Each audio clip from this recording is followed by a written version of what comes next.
full moon, and we're on episode 3 now. So we are going to be reviewing Puppet Master 2. Now, it's normally it doesn't have like a subtitle, but I like my movies to have subtitles. And this one's been known as his unholy creation, but really, as you can see, it's just Puppet Master 2. Yeah. So, without talking about anything else, what do you think? It was better than I remembered it being, I think. I don't remember it being bad or anything. I just didn't remember much of it. So, watching it again, it was actually... I would say there's parts of it that are better than the first one. I would say, I think I enjoyed this more than the first one. I think it was a better movie. Mm-hmm. And before we get into the plot, I would say the reason it was a better movie was because... Well, first we talked about the characters, where they're just better characters. The overacting wasn't there anymore. Oh yeah, the first one had the problem of overacting with a lot of them. There was no overacting in this. Now, I mean, every movie may have one or two times. Yeah, this one didn't have. For example, the main villain, Toulon becomes the main villain. They resurrect him, and there's times where he's a very, he's a big character, the way he talks, is it's a big personality, but I don't think he was ever, overacting during it. And it just seemed like the characters were more likable, it's just... Yeah. And it does what every horror They weren't, does. Because a lot of the overacting in the first one made you dislike a character. Mm-hmm. This one didn't really have this. Yeah, I don't think I hated any of the There wasn't, in the other one, there wasn't much character development, but there was still more in this one than in... the first one, which you got more attached. This one went more, I think, for the body count, which wasn't an excessive body count. Yeah, that's what all horror sequels do. They get huge body counts for the sequels. I loved it, because there were some people that showed up to die, but even, the main people, they died in cool ways. Yeah. So let's get into the plot real quick.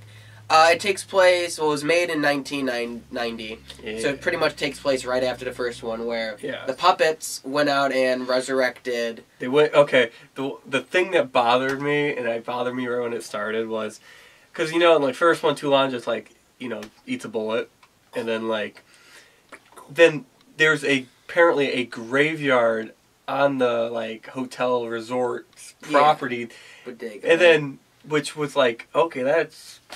Why would a tourist attraction have a graveyard in it? Why would and then it was okay, so if somebody kills herself there, they're buried in the graveyard? And why would a inn, it's a Bodega Bay Inn, why would they have their own cemetery to bury their patrons at? Wouldn't you not want to go there if, so many people die that you need a cemetery for it? See, my opinion was, it would have been better for me to be they went to a cemetery so far away, did it, and they came back, instead of, there's just a cemetery on site. It's weird. It was a weird, I don't know, that's something that was hard for me to get over. It's I don't get the point, or why they would do that either. Because if you're... for the plot. I know, but if you're selling, if you're hey, come to this resort, and then it's okay, but we do have a cemetery that does house people that shot themselves in this place. Apparently it's very common. And then it was why would I want to go here? That's kind of, to go to a place that's got a whole... Or maybe that's, part of the appeal and why people want to go there. I mean, there's weird people out there. This is, a high class, Yeah, it was. So... That was just my little spiel. That bothered me. So, the puppets make this formula to revive Andre Toulon, and he's, so messed up that he puts himself in a bandage. He's, decomposed. He looks like the Invisible Man. Oh, they were entirely what they went for. And the bandages, awesome. The eyeglass, the glasses around his eyes so you can't see the eye. Hat. He got the hat, the trench coat. It was Invisible Man, 100%. And I think it was great. He looked cool. Toulon was so cool. It's just Toulon kind of becomes a villain in this, and which is weird because I know because he seems like he should be a good guy, and he doesn't treat his puppets great. He's the guy who loved his puppets so much, but then he shot himself so they wouldn't get into the hands of the Nazis. Exactly. And it's then it's he turns around this one, he's the bad guy. Yeah, he's a villain now. So it's a weird turn. And I know down the line when you see him, he's a good guy. So it's just kind of we'll get there when we get there. Yeah, they were flailing around with what to do, but I still think it worked. It was a little off-putting, but it's still a good movie. It worked, yeah. I liked it. So yeah, with the plot, revive Toulon.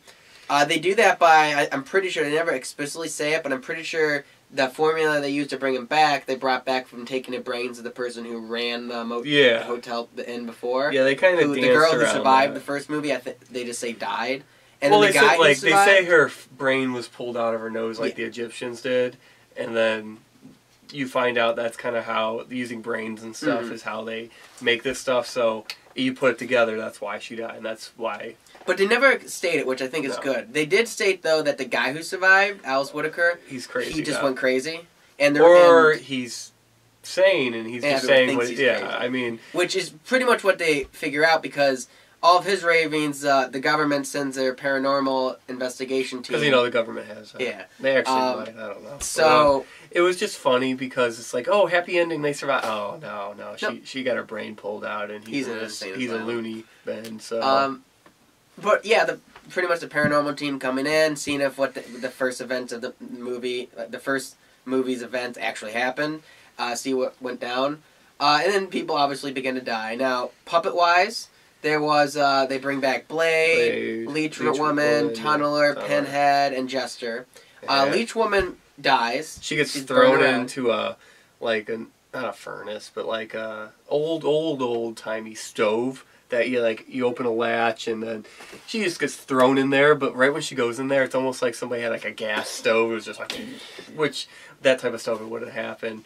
But it was kind of cool. You see her going like this in there, and then she burning up, and it's kind of fun. And also Tunneler, he gets he has a cool kill early on, but some guy's sleeping in bed, and he just runs up and just starts drilling into his head. Really cool looking effect. But then they beat him down with a lamp. And he's just done for the rest of the movie. They do an autopsy on him. Yeah, they do an autopsy on him. They find all the gears and stuff. Now, they also introduced the new puppets. The main one introduced, who's a classic puppet, is Torch. That's cool. His teeth are bullets. He has a German helmet on. World War I German helmet. Yeah, World War I German helmet, a cool army trench coat. And he just can shoot flames out of his hand. And they use that to great effect. Yeah, he's lit a few people on fire. It was hilarious. There's a little kid that he lit on fire at some point. One of the kills where a kid's just bothering him, so he doesn't know what to do, so he just toasts him. And you don't actually see it happen, but I think the fact that you don't, is cooler, because I don't think they could have gotten away with that. But they killed a kid by burning him alive, so... yeah. Good in my book. The kid is playing with a G.I. Joe, he has a whip, he's Indiana Jones, he's whipping it. Then he sees Torch, and then he's throwing it around, he's like, oh, I'm the boss, I'm the director. And then you just see Torch shh. the kid, you just see flames, and then the kid's like... It's a very well done scene. Yeah. And then there's two other minor puppets. In a flashback, you see one of Toulon's original puppet called Mephisto, that he's not actually moving on his own, but you can tell he's a prototype for Blade. And his face is Blade. Horns. Yeah. And then there's another puppet does Blade not have horns? Oh, you don't know. Yeah, you don't know. It might have been the same head. There's another one called the Jinn, the Homunculus, which wasn't even his puppet. It was kind of it was a flashback to show how he got the formula and how he learned about it. And it was the guy who taught him's puppet. That was a cool one, Homunculus, because it was it was definitely claymation how they did it. And I don't know if they ever come back, but it's just important to note them. But yeah, the claymation, stop motion for it looked awesome. Yeah, did we mention even the other puppets looks great. The Jester? If I didn't, yes, it was Jester. I don't think we mentioned Jester. But Jester again doesn't do much. But this time he does hold down a girl and cover up her mouth so she can't scream. But Jester's just kind of there. Yeah, he just kind of does it where the other ones do stuff, and it's just yeah, and switching all the time. It looks cool though. So, what would you say your favorite part of this one is? Oh, there's actually quite a few that was pretty good in this one. I don't know, this one might honestly have been better than the first one. I think this was better than the first now that I'm thinking about all this stuff, I think I like more scenes. The storyline was better, there was more kills. Because my favorite stuff in the first one was, basically Blade-related a lot. So, when there's just one character, speaking of Blade, there was one good shot where someone walks in and he's killing someone, and it's a stop motion of him jumping down from the bed and sprinting at her, and it looks good. It's like a flawless That was thing. actually one of the parts I really liked. But what would you say your favorite part is? Probably when there's Toulon, it's near the end. He's taking a spoiler alert. He took his bandages off, and he's decomposed looking. Yeah, he's a corpse. there's like this human-sized doll because he's trying to transfer himself into this human-sized doll that has a funnel in its mouth. He just like cuts his throat and the blood goes into the funnel. And then goes into and then he just falls over and decomposes even more after he hits the ground. I don't know, I just like the whole slitting his own throat, letting him bleed out. And then like this doll like takes the funnel out of his mouth and gets up and is Toulon now. Yeah. That was so cool. I like that. I would say my favorite part would probably be just the part was Torch like killing the kid. I think he was. That was probably my second. Him lighting the fat lady on fire. Yeah, that was also sweet. Torch was just awesome. Like I like Blade right now. He's my favorite puppet, but Torch is a very close second. So we'll see if this next movie changes that. Also, ending wise, there was like one older lady who dies near the beginning, and you just forget about her. But Toulon wants to revive his dead wife, which. She's dead, but this new girl, like the main girl in it, looks like her. It's even like the same actress plays her in a flashback. Yeah. So. And he thinks that it is her. So he's trying to like, she's going to slit her throat, put it in the lifelike human-sized female doll. And that doesn't work. Toulon dies, puppets turn on him. Everything's done. Yeah, because he was kind of like, oh, all what you did was just to revive me and my dead wife, and then like he's like, oh, you guys will just turn to like dust, like broken wood or something like that, and then the which was like I thought he loved his. Like we said, he's not treating his puppets right. Yeah, I thought he loved his dolls a lot more than that. And then puppets, and his puppets are like, yeah, screw you, and then they just go. Within a minute, they just turn on him. And they turn on him and they just kill him, and it's hilarious. Yeah, they just start smashing him, like green stuff, just white goo. He gets lit on fire, and funniest part, he gets lit on fire, and you know. Whenever somebody's on fire and there's a window right there, I'm sitting there, I'm like, he's going out the window. He's going out the window. But it's weird how they did it. He's falling, and you could tell it was like superimposed onto it. And he's falling, and then his legs disappear at the very, like, 2 frames before it ends. So you can also like, kind of see through it. Yeah, it was a weird composite put onto it. Doesn't really not, if you're not paying attention that much, you won't notice. But I'm watching him like rewind now, I'm pretty sure his legs disappear. But anyways, after he falls out the window, so the movie ends, pretty much. But they take this old woman, who they then like, take, like slit her throat, let it go into like a funnel and go into the female doll. So she lives on through this new like doll, and it's, Camille is what her name was. Yeah. No, I know for a fact they don't actually like talk about. It was the very end of the movie, and they set it up because she basically describes a plot for another movie. She's gonna go to like this troubled teen or kids home. And kids home. Yeah, and she's like, oh, no one. Puppet shows. Yeah, no one will believe like them when they say stuff anyway. But then like, I know for a fact the next one's a prequel, and and then they never go back to this. And I just thought it was like they set up a whole movie.